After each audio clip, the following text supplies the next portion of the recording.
Have you ever noticed that when you speak English, your personality just like totally disappears? Like you're suddenly this incredibly boring, overly serious version of yourself? Oh my God, yes. It's so relatable. Right. Well, welcome back to English Unfiltered. I'm Alex. And I'm Jamie. So today we are doing a deep dive into exactly why speaking English fundamentally alters your emotional expression.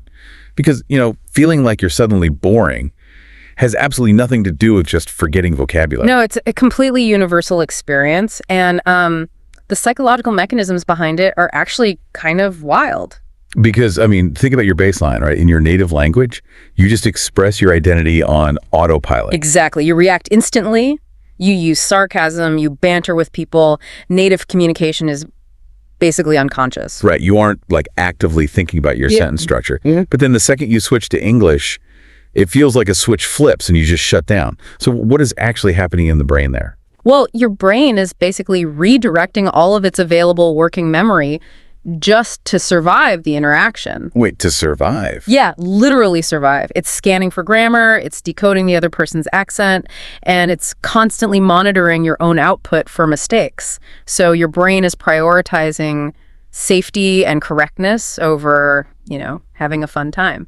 Wow, that sounds exactly like driving in a massive rainstorm. Oh, how so? When it's pouring rain and you instinctively reach over and turn the car radio down so you can see better? Yes, that is a perfect analogy for cognitive load. The music isn't physically blinding you, but your brain is so completely saturated with just keeping the car on the road that it literally cuts off non-essential processing. So it's just too cognitively expensive. Exactly. In linguistic terms, communication just becomes too cognitively expensive. Your brain basically drops the personality to focus on the road. Okay, so if the brain is constantly in this hypervigilant survival state, it makes total sense why humor is the very first casualty. Oh, absolutely. Because trying to be funny in English and having the joke fall completely flat is just pure agony. It's the worst. And that cognitive toll is exactly what kills your comedic timing. If you look at the actual mechanics of a joke, humor relies entirely on rhythm, timing, and emotional confidence. Which you obviously cannot have if you're mentally fact-checking all your verbs. Precisely. Because you're forced to process the language consciously, you lose all that spontaneity. The split-second delay that you need to check your grammar completely ruins the cadence. Because a joke delayed by even half a second is just not a joke anymore. Right. It just becomes an awkward statement. Okay, so if the cognitive overload kills our comedic timing, does that same overload explain why I feel like this cold, formal stranger when I speak English? Yeah. Or is there something else happening? There is actually something deeper at play here, and this is where the neurobiology gets really fascinating. Because different languages actually activate entirely different emotional pathways in the brain. Wait, really? That sounds like a glitch in our neurobiology or something. It does, right. Yeah, so you're saying the grammar filter doesn't just block mistakes, it accidentally blocks our emotional bandwidth too. Well, it's not really an accident. It's all about how you actually learned the language. Think about it. Your native language is intimately tied to your childhood emotional development. Oh, sure. Those early words are wired directly through the brain's emotional centers, like the amygdala.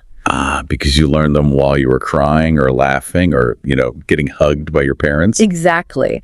But you likely learned English way later in life, usually in a highly structured academic or professional setting. Right, like from a textbook. Yes. And because of that context, your brain completely bypasses those early emotional centers.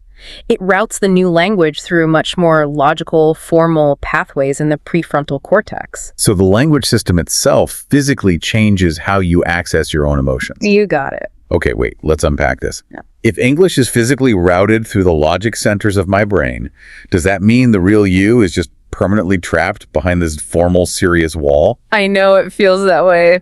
Are learners just doomed to sound like robots forever? No, not at all. Because true fluency isn't actually about memorizing a massive vocabulary list. It's really about emotional automation. Meaning the brain eventually stops treating a casual conversation like a complex math problem. Yes, exactly.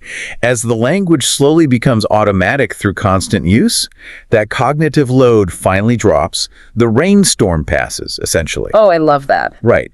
And when it no longer takes all of your working memory to just build a single sentence, your brain suddenly has the bandwidth to reconnect with those emotional centers. So your true personality naturally returns. It does. You just need reps. The personality comes back the exact second the survival mode turns off. So to everyone listening, you have not lost your personality. It is absolutely still there. Your brain is just temporarily overloaded trying to keep the car on the road. You just have to wait for the automation to kick in. Absolutely. But, this leaves you with something really wild to think about. What's that? Well, we started by asking why your personality disappears in English.